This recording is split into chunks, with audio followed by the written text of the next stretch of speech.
Baik, assalamualaikum warahmatullahi wabarakatuh. Waalaikumsalam warahmatullahi wabarakatuh. Alhamdulillahirabbil ka'bah wa qiblatil ummati ammah wa sholatu wassalamu ala Rasulillah la haula wala quwata illa billah. Hari ini kita kembali melakukan diskusi kelompok. Kita berharap pemateri menyampaikan poin-poin pentingnya saja sehingga kita bisa menggunakan waktu dengan efisien. Kita beri waktu 5 menit, silakan. Assalamualaikum warahmatullahi wabarakatuh.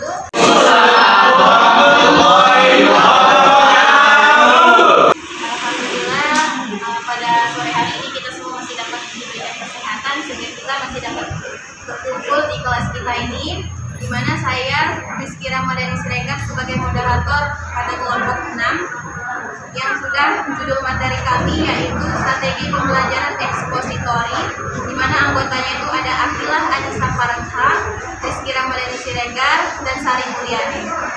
Baiklah, untuk mulai yang pertama, moderator akan membawakannya. Yang pertama yaitu pengertian strategi pembelajaran ekspositori.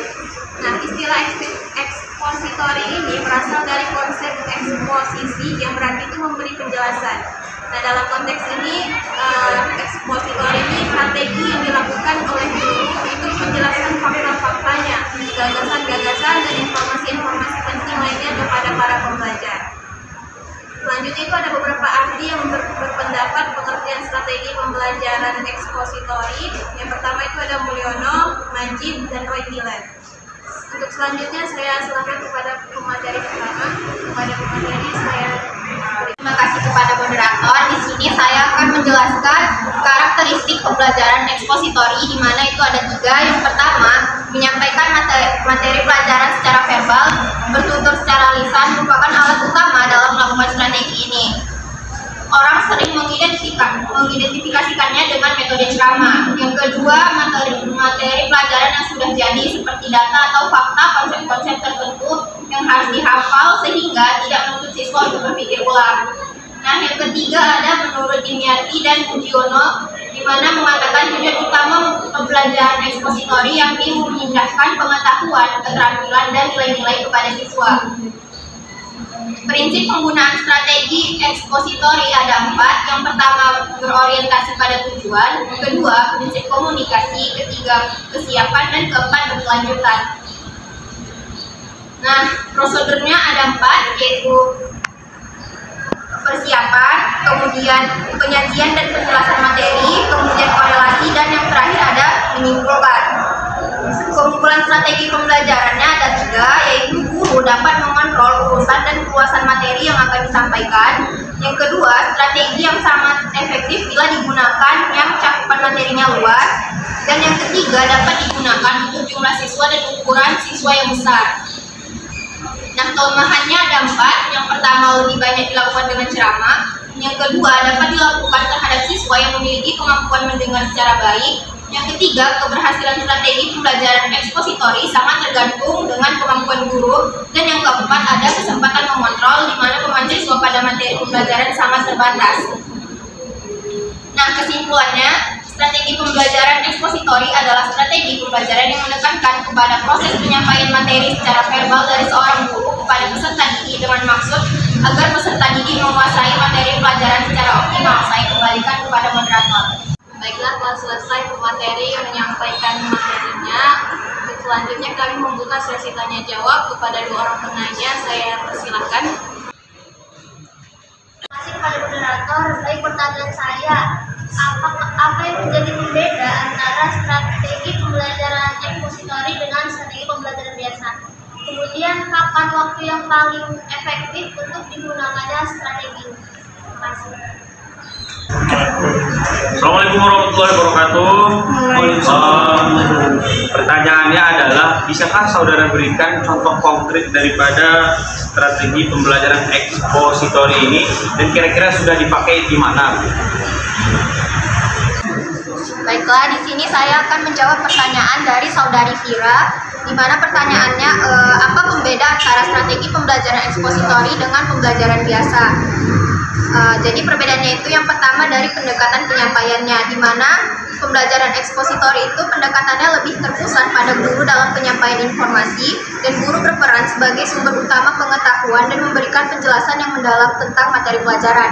Sedangkan pembelajaran yang biasa dalam strategi ini terdapat variasi pendekatan yang dapat melibatkan lebih banyak interaksi siswa, seperti diskusi kelompok, proyek kolaboratif, atau eksplorasi mandiri, dan guru lebih sebagai fasilitator daripada pemberi informasi tunggal.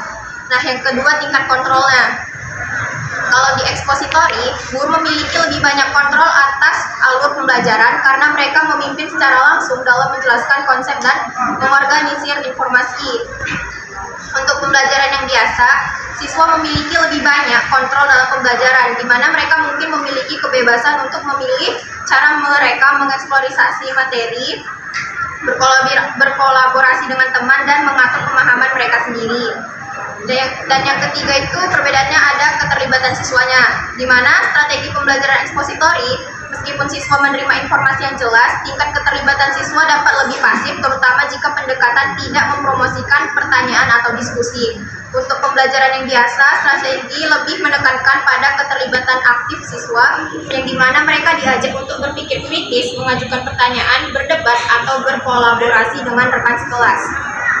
Nah, yang keempat juga ada dari segi materi, di mana pembelajaran ekspositori lebih cocok untuk materi yang memerlukan penjelasan mendalam dan konsep yang kompleks. Untuk pembelajaran yang biasa, materinya lebih memungkinkan eksplorasi, pemecahan masalah, atau pemahaman konsep melalui pendekatan yang lebih terlibat. Nah, untuk waktu yang baik, kapan sebaiknya strategi pembelajaran ekspositori digunakan itu yaitu pembelajaran ekspositori efektif digunakan ketika materi yang diajarkan memerlukan penjelasan mendalam dan konsep yang kompleks. Saya kembalikan kepada moderator. Alhamdulillah sudah selesai tanya jawab materi yang pertama, yaitu dari saudara Kirana. Begitu pertanyaan kedua dari saudara Alfi Syahriwana. Baik, di sini saya akan menjawab pertanyaan dari saudara Alfi yang pertanyaannya apa contoh konkret dari strategi pembelajaran ekspositori dan sudah dipakai di sekolah mana? Nah, jadi kita kembali lagi kepada pengertian dari strategi pembelajaran ekspositori ini, bahwa strategi ini adalah strategi yang digunakan guru dengan menggunakan penjelasannya itu secara verbal. Artinya apa? Dengan menggunakan penjelasannya ini secara ceramah, metodenya ceramah, yakni dengan lisannya. Nah, jadi contohnya bagaimana? Ya seperti guru-guru yang sudah ada di Indonesia ataupun apa contohnya dosen gitu kan. Nah, ketika dia menjelaskan suatu pelajaran yang dipelajari hari ini misalnya gitu, itu pasti akan menjelaskan secara verbal, secara lisan kepada siswa-siswanya. Jadi itulah salah satu contohnya. Dan apakah sudah dipakai? Jelas sudah dipakai, karena strategi ini tadi itu diidentikan dengan metode berceramah. Artinya guru menjelaskan dengan menggunakan bahasa ataupun dengan menggunakan lisannya, seperti itu. Alhamdulillah telah selesai tanya jawab kita yang kedua dari saudara Alfi, yaitu tentang strategi pembelajaran yang konkret. Nah, untuk hal itu saya sebagai moderator pamit undur diri. Wassalamualaikum warahmatullahi wabarakatuh. Waalaikumsalam warahmatullahi wabarakatuh.